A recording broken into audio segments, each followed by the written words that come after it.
Hello, good day. And for today's video, may share ako sa inyo na katatapos lang na project. Pido Q2 na modified yung frame. So, ito siya.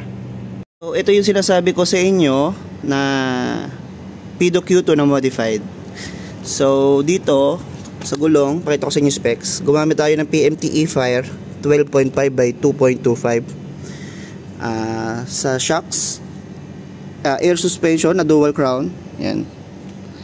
Audi na hand grip, tapos Magura na trail, yan. Tapos yan, ang disc natin is Magura din, yan.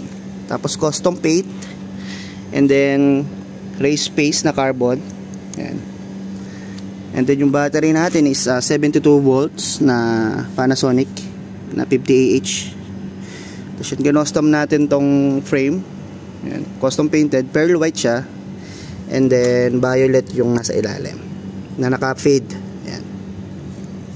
So ito carbon fiber din yung tapalodo natin, then custom na extenders, yan. Tapos yung mga controller natin, gumamit tayo ng dito sa front na 50A na YYK, and then dito naman sa likod gumamit tayo ng 80A na YYK. Nandito siya sa ilalim, yan, nandiyan siya sa ilalim ng upuan. Yung motor natin sa harap is LD na ilang volts ba to? Ilang watts? 25 watts. So sakto lang siya sa 50A na YYK. And then sa likod is 3000 na LD. Yan.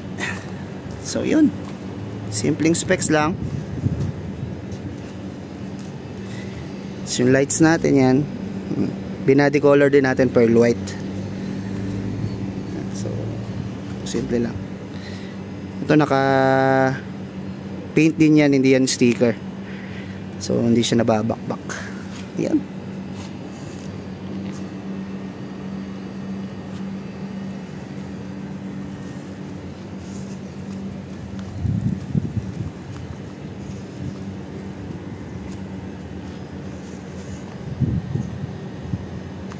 Dito yung switches nya.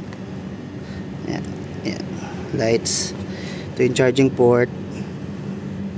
So ito yung voltmeter nya sa taas para malinis. Tapos naka-strap siya para hindi siya malaglag. Then acrylic glass. Ayan. Ito acrylic din to. Yan.